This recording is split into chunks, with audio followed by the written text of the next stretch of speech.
बिस्मिल्लाहिर्रहमानिर्रहीम।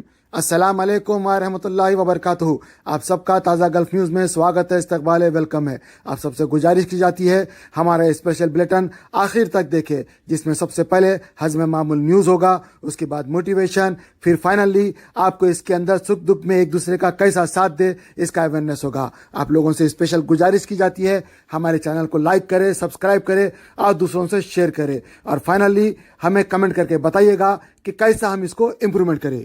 आज 6 रजब 1443 हिजरी है, 7 फरवरी 2022 बरोज़ पीर मंडे। दोस्तों, कल हमने आपको सबसे पहले इन्फॉर्मेशन ये दी थी कि भाई 31 मार्च तक इकामे रिन्यू हो गए हैं उन लोगों के जो लोग सऊदी अरब डायरेक्ट नहीं आ सकते हैं।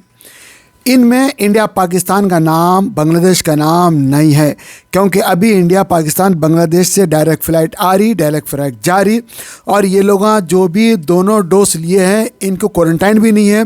अगर एक डोज नहीं लिए तो उनको 3 दिन का क्वारंटाइन है, 2 डोज नहीं लिए तो 5 दिन का क्वारंटाइन है। ये सहूलत दे दी गई है, लिहाजा इनको ये सहूलत है, लिहाजा इन लोगों का अब रिन्यू नहीं होगा। फिर भी आप लोग अपने कफिल से बात कर लीजिए। ये मैंने इन्फॉर्मेशन आपको कल दिया था, क्योंकि इससे पहले की जो न्यूज़ थी उसमें जो न्यूज़ थी वो हमने दी थी। अब जो कल की न्यूज़ में नामा नहीं थे, तो बहुत सारे लोगों ने बताया कि भाई उन्होंने अपने अपने कफ़ीलों से बात की है और उनके कफ़ीला कर रहे हैं।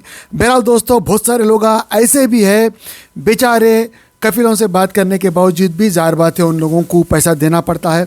तो मेरी उन लोगों से खुसूसी गुजारिश है कि भाई अगर आपकी नौकरी यहाँ पे है तो फिर आप जो है आ जाए, और जितना जल्द आएंगे उतना आपके लिए अच्छा है। अगर कफ़ील ने आपको परमिशन दे दिया है तो आपके लिए तो मसला नहीं है, लेकिन आप टाइम जो आपको मिला है ये टाइम को आप रेस्पेक्ट करते हुए वो टाइम के अंदर आ जाए, ताकि मज़ीद आपके ऊपर किसी किस्म की पेनाल्टी ना लगे।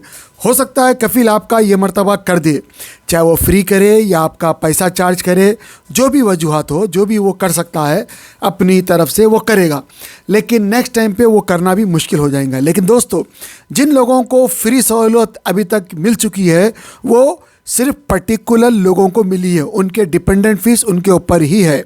मैंने कल ये भी बताया था कि भाई मेरे एक दोस्त है, वो उनकी फैमिली जा चुकी थी, लेकिन वो अपनी फैमिली का पैसा नहीं दिए थे, तो उनकी फैमिली का पैसा देने के बाद ही उनको कराची जाने की परमिशन मिली। तो आप लोगों में शायद बहुत सारे लोग खुश होंगे कि भाई आप लोगों का रिन्यू हो गया है अब तक, लेकिन दोस्तों आप लोगों का खामा तो रिन्यू हुआ है, लेकिन डिपेंडेंट फ़ीस आप लोगों को देनी है।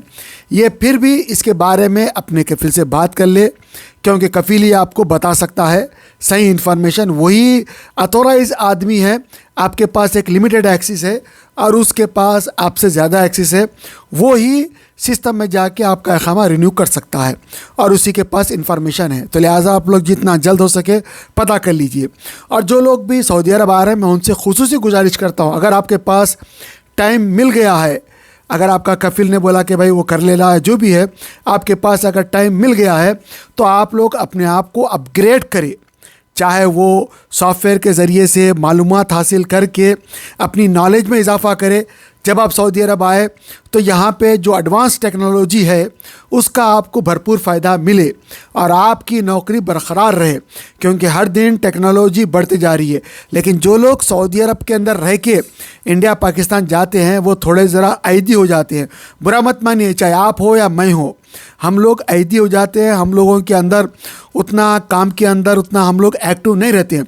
लेकिन वही लोग जो इंडिया पाकिस्तान में ऑलरेडी पहले से वहाँ पे है, उनके घोड़े, उनके दिमाग बहुत तेज़ी से काम करते हैं, क्योंकि वो वहाँ के वातावरण में है, वो वहाँ के माहौल में है, इसलिए उन वहाँ के हिसाब से चल रहे हैं।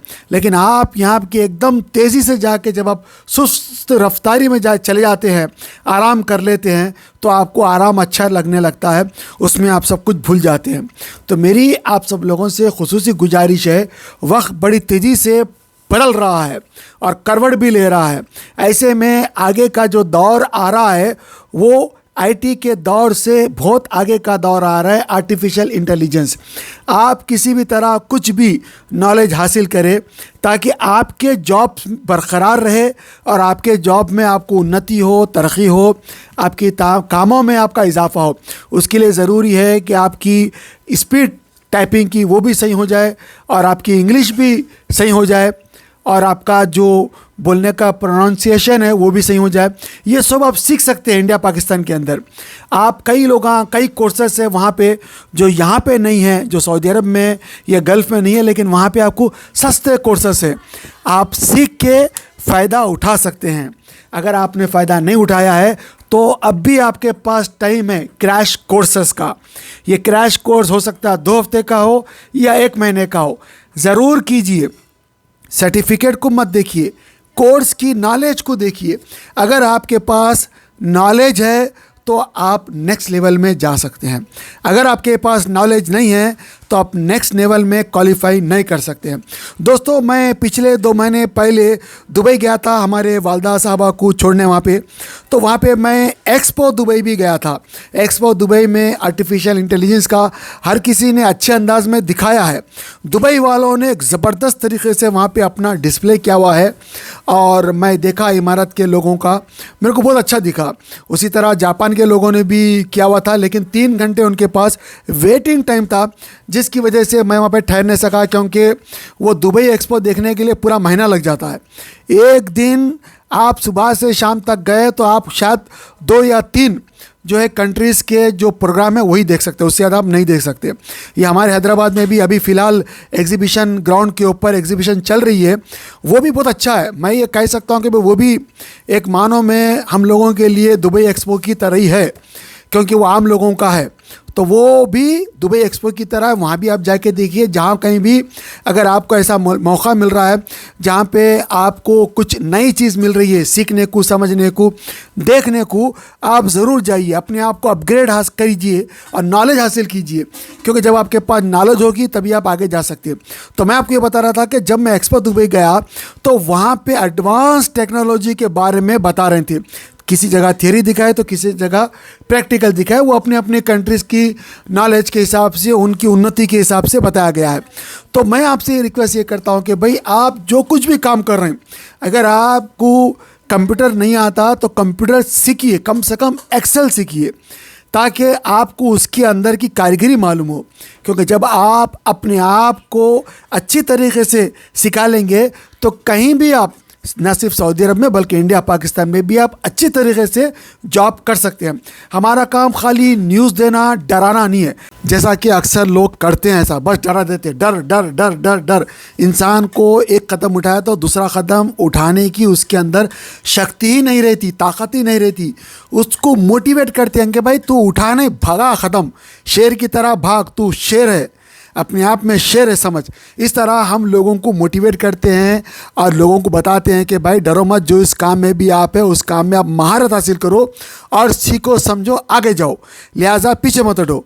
तो फिर भी अगर आप कुछ कहना चाहते हैं, कमेंट करना चाहते हैं, कुछ बोलना चाहते हैं, हमारे चैनल पे वीडियो देना चाह रहे हैं, ऑडियो देना चाह रहे हैं, ज़रूर आप दे सकते हैं। हम फ्री ऑफ कॉस्ट आपका लगाएंगे, प्रचार करेंगे, और जिस तरह हम आप यहाँ बोल रहे हैं आप भी बोल सकते हैं। दोस्तों, जो लोग इंडिया से या पाकिस्तान से सऊदी अरब आना चाहते हैं उनके लिए ज़रूरी इन्फॉर्मेशन ये है कि भाई अगर आपने दोनों डोज ले लिए हैं तो आप डायरेक्ट आ सकते हैं, और अगर आप में से एक डोज लिए है कोई भी जो सऊदी अरब की अप्रूव करदा है तो आपको 3 दिन का क्वारंटाइन है। अगर आपने एक भी डोज नहीं लिया तो फिर आपको 5 दिन का क्वारंटाइन है। इस क्वारंटाइन पैकेज को आपको लेके आना है, तभी आपको एयरपोर्ट पे अलाउ करेंगे। ये वो इन्फॉर्मेशन है, बहुत सारे दोस्तों ने मुझे बताया था कि भाई आप ये दोबारा बता दिए, तो बहरहाल दोस्तों मैं स्पेशली ये बता रहा हूँ। और दूसरी बात, ख़ास बात ये दोस्तों कि जब आप सऊदी अरब आ रहे हैं तो आपके लिए कुछ नई चीज़ें भी हैं।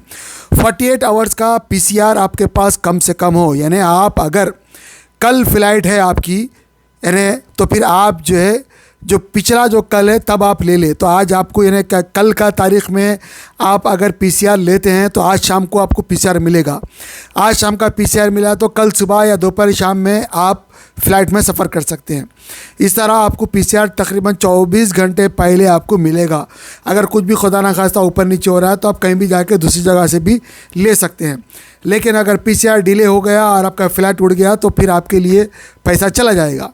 ये बहुत ध्यान रखना है दोस्तों, अक्सर लोग इसके अंदर ध्यान नहीं रखते। और आपको ये इन्फॉर्मेशन भी वेबसाइट के ऊपर अगर आप जाएंगे तो वहाँ पे आपको पूरी इन्फॉर्मेशन मिल जाएंगी।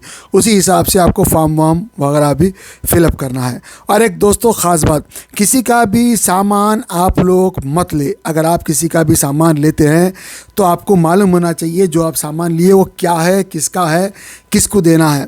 क्योंकि अक्सर लोगों को पता नहीं रहता, वो सामान लेके आ जाते हैं, उसके अंदर जो है कुछ भी ममनुआ चीज़ होती है, बाद में आप परेशान होने लग जाते हैं। और उसमें ये नहीं देखा जाता कि भाई आप गलती से ला लिए या आपको गलती से दे दिया गया है, ये नहीं होता। आप लाए, आप ज़िम्मेदार है। तो लिहाजा आपका जो सामान है आप वही लाए जो आपका अपना है। कोई भी कितना भी करीबी रिश्तेदार हो, करीबी दोस्त हो, ये नहीं चलेगा, ये आपको नुकसान ही करेगा। लिहाजा आप जो ला रहे हैं सोच समझ के लाए और अपनी ज़िम्मेदारी पे लाए, ताकि आपको ज़िम्मेदारी का एहसास हो। ये बहुत इंपॉर्टेंट इन्फॉर्मेशन है दोस्तों, मैं आपसे शेयर कर रहा हूँ। दोस्तों हमारे मौलवी साहब थे जो हमको पढ़ाते थे, मैं भी उनके पास पढ़ा एक 2-2.5 साल पहले, और अल्हम्दुलिल्लाह बहुत अच्छी तरीके से उन्होंने मेरे को और मेरे बच्चों को भी कुरान शरीफ पढ़ाए। मुर्तज़ा साहब बोल के आलिम भी है और हाफिज़ कुरान भी है, और माशाल्लाह उलमा कराम में उनका उठना बैठना है। उन्होंने मुझे ऑडियो डाला, मैं आपको उनका ऑडियो सुनाता हूँ। आपसे खुसूसी गुजारिश करता हूँ, स्क्रीन के ऊपर दिखाए गए नंबर के ऊपर आप उनको कांटेक्ट कर सकते हैं। उनको आप पढ़ेंगे उनके पास तो आपको सवाब भी होगा और आप सही तरीके से पढ़ने लगेंगे। मेरे जैसे आदमी को अच्छी तरीके से उन्होंने पढ़ाया, समझाया, और मेरे को बहुत सारे जो है हिज्जे जो मुश्किल के थे उन्होंने मेरे लिए आसान कर दिए। तो आप भी कितनी भी बड़ी उम्र के हो, आप उनके पास ज़रूर पढ़िएगा और स्क्रीन के ऊपर दिखाए गए नंबर के ऊपर कांटेक्ट कीजिएगा। आप लोगों से खुसूसी गुजारिश है, ऑडियो सुनिए। अगर आप इनकी कुछ मदद करना चाहते हैं तो भी आप मदद कर सकते हैं, आपको यकीनन बहुत बड़ा सवाब मिलेगा। अस्सलाम वालेकुम रहमतुल्लाहि व बरकातहू। और मुस्तफ़ा साहब कैसे हैं, क्या है, कुछ याद नहीं करते हैं। और तक़वी साहब वगैरह हैं। और आप लोग कोई अगर ऑनलाइन पढ़ना चाहे तो हमारा नंबर दीजिए, सब कुछ कीजिए। आपने कहा था दिया है, लेकिन कोई भी रब्ता नहीं किया। इंशाअल्लाह ऑनलाइन में मैं जम कर पढ़ाऊँगा। अगर मैं अच्छा पढ़ाऊँगा कि आप लोग, आपकी भी तारीफ़ होगी, भाई आपने नंबर दिया था। और दुआ की दरख्वास्त आपके बच्चे वगैरह कैसे हैं, और नीचे अनवार भाई वगैरह कैसे हैं, तक़वी साहब वगैरह कैसे हैं, तक़वी साहब को सलाम कहिएगा। उनसे ही पूछिए, अगर पढ़ना चाहें बच्चों तो ऑनलाइन पढ़ा देंगे। दुआ की दरख्वास्त है।